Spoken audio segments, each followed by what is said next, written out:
Assalamualaikum warahmatullahi wabarakatuh. Hai semuanya, perkenalkan nama saya Musofina Hurul Aini, mahasiswa semester 4, jurusan Sejarah Peradaban Islam UIN Sunan Gunung Jati, Bandung. Jadi, di video kali ini saya akan mereview sekaligus membahas 3 buku karya Bapak Asep Ahmad Hidayat, yaitu ini. Sebagai tugas UAS mata kuliah Sejarah Kawasan Kebudayaan Islam di Asia Tenggara. Yuk, disimak videonya. Nah, buku yang pertama dengan judul Studi Kawasan Dunia Islam. Jadi buku ini terdiri dari 6 bagian utama yang membahas teori, konsep, hingga pembagian wilayah dunia Islam dari perspektif sejarah, budaya, dan juga geopolitik. Nah, penulis ini membangun narasi melalui pendekatan analitis dan juga historis, sehingga buku ini cocok dijadikan sebagai rujukan dalam studi kawasan Islam. Nah, di bagian pertama, ini tentang latar belakang sejarah dan perkembangannya. Bagian ini menjelaskan konteks sejarah studi kawasan,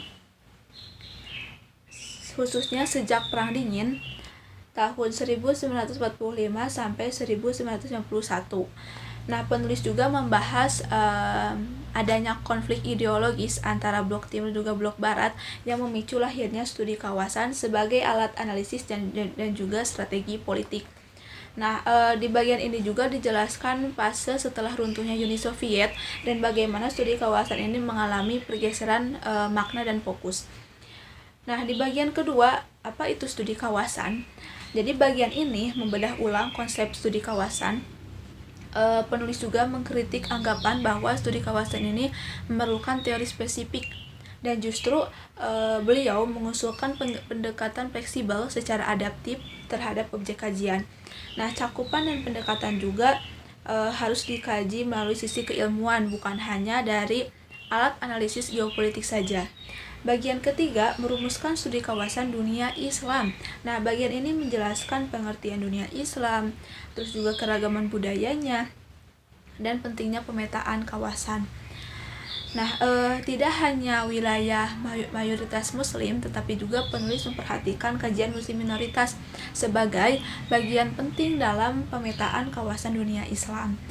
Nah, kajian ini tuh diperkaya dengan pendekatan sejarah dan juga interdisipliner. Nah, di bagian keempat, pembagian kawasan dunia Islam perspektif geopolitik. Jadi, dunia Islam ini dibagi menjadi ke wilayah-wilayah strategis seperti Asia Tenggara, Asia Selatan, Asia Tengah, Asia Barat, Afrika Utara, dan juga Afrika Barat. Nah, setiap kawasan ini dibahas dari segi sejarah masuknya Islam, terus juga kekuatan politiknya seperti apa, serta tantangan yang dihadapi di era kontemporer. Nah, bagian kelima, pembagian kawasan Islam perspektif Muslim minoritas. Bahasan itu cukup menarik ya, karena membahas tentang Muslim minoritas yang dibagi ke beberapa wilayah. Ada Asia Tenggara, Asia Timur, Asia Barat, terus juga Afrika Timur, Afrika Tengah, Afrika Selatan, terus juga di Eropa, Amerika, serta di Pasifik Selatan. Jadi bagian ini tuh membahas identitas, diskriminasi, peran strategis umat Islam di hubungan internasional gitu. Bagian keenam ada penutup. Jadi penulis ini memberikan simpulan dan juga rekomendasi, yakni bahwasanya studi kawasan dunia Islam ini harus dilihat dari dinamika lokal dan globalnya, tidak hanya tidak serta-merta lah intinya gitu. Terus juga penulis itu menekankan pentingnya pendekatan yang inklusif, interdisipliner, dan juga terbuka terhadap keragaman. Nah, untuk pembahasannya seperti itu. Sekarang apa sih kelebihan dan juga kekurangan dari buku ini? Nah, bagi saya kelebihan dari buku ini tuh yang pertama, menyajikan pembahasan yang komprehensif dan juga sistematis. Yang kedua, menggabungkan pendekatan sejarah, budaya, juga geopolitik, dan yang terakhir itu memperluas cakupan kajian serta memperhatikan muslim minoritas. Nah, kekurangannya apa? Kekurangannya di buku ini tuh bahasa yang cukup akademik sehingga mungkin terasa berat ataupun rumit bagi pembaca umum gitu. Mungkin itu dari buku yang pertama. Next, buku yang kedua. Nah, buku yang kedua dengan judul Sejarah Sosial Muslim Minoritas Etnis Melayu di Nusantara, Patani Thailand, Singapura, Moro Filipina, dan Timor Leste. Jadi buku ini menjelaskan sejarah sosial Muslim minoritas etnis Melayu di kawasan Asia Tenggara, yaitu di Thailand, Singapura, Filipina, dan juga Timor Leste. Nah, di bab pertama buku ini yaitu tentang teori masuk Islam di Nusantara. Jadi bab ini menjelaskan ataupun memaparkan berbagai teori masuk Islam di Nusantara seperti teori India, teori Arab Mekah, teori Arab Parsi, dan juga teori Cina atau Indochina, bisa disebut seperti itu. Nah, pembahasan ini tuh merupakan pemahaman dasar ya sebelum masuk ke studi Muslim minoritas. Nah, di bab 2 itu ada sejarah sosial Islam di kerajaan Thailand. Jadi, bab ini mengulas umat Islam di Thailand Selatan seperti Patani. Jadi, komunitas ini tuh merupakan mayoritas di wilayahnya, akan tetapi berstatus minoritas secara nasional. Seperti itu. Jadi, komunitas ini tuh harus mempertahankan ataupun harus memperkuat keislaman dan juga kemelayuannya di tengah-tengah negara yang dominan agama Buddha gitu. Nah, bab 3 ini ada sejarah sosial Islam di Republik Demokratik Timor Leste. Bab ini menjelaskan bagaimana sejarah masuknya Islam ke Timor Leste, masa integrasi dengan Indonesia. Jadi setelah kemerdekaan, umat Islam itu menjadi minoritas kecil yang harus beradaptasi dalam negara yang mayoritas Katolik seperti itu untuk menghadapi berbagai tantangan identitas dan juga sosialnya. Bab 4 ada sejarah sosial Islam di Republik Singapura. Jadi pada bab ini menjelaskan Muslim di Singapura yang dominan itu etnis Melayu ya. Jadi meskipun minoritas, tetapi umat Islam di sini memiliki kelembagaan yang kuat seperti MUIS, karena Singapura ini memang dikenal sebagai negara multikultural yang relatif stabil dalam mengatur kehidupan beragama.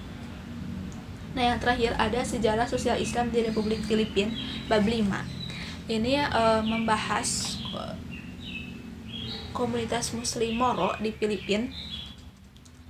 Nah, penulis juga menguraikan gitu sejarah panjang perlawanan melawan penjajahan Spanyol, Amerika, bahkan konflik dengan pemerintahan Filipina.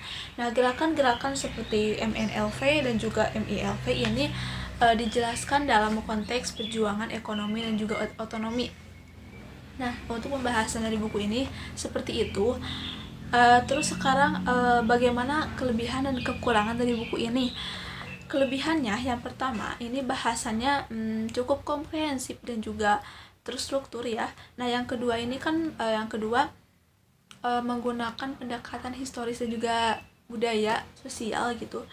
Terus yang terakhir bahasa yang relatif mudah dipahami. Terus sekarang kekurangannya apa? Kekurangannya buku ini tuh minimnya visualisasi. Jadi buku ini tidak dilengkapi dengan peta, grafik ataupun foto yang mungkin bisa membantu pembaca dalam memahami letak geografis ataupun konteks wilayah. Nah, untuk buku yang kedua seperti itu ya teman-teman. Next, buku yang ketiga. Ini teman-teman buku ketiga dengan judul Sejarah Tasawuf dan Tarekat. Jadi buku ini menjelaskan secara runtut sejarah dan perkembangan tasawuf serta tarekat dari mulai konsep dasar tasawuf, mahkamat dan ahwal, terus juga pengertian tasawuf dan peran sufi. Penulis juga menguraikan tokoh-tokoh sufi klasik seperti Hasan al-Basri, Robiah al-Adawiyah, Al-Ghazali, Ibnu Arabi, dan yang lainnya.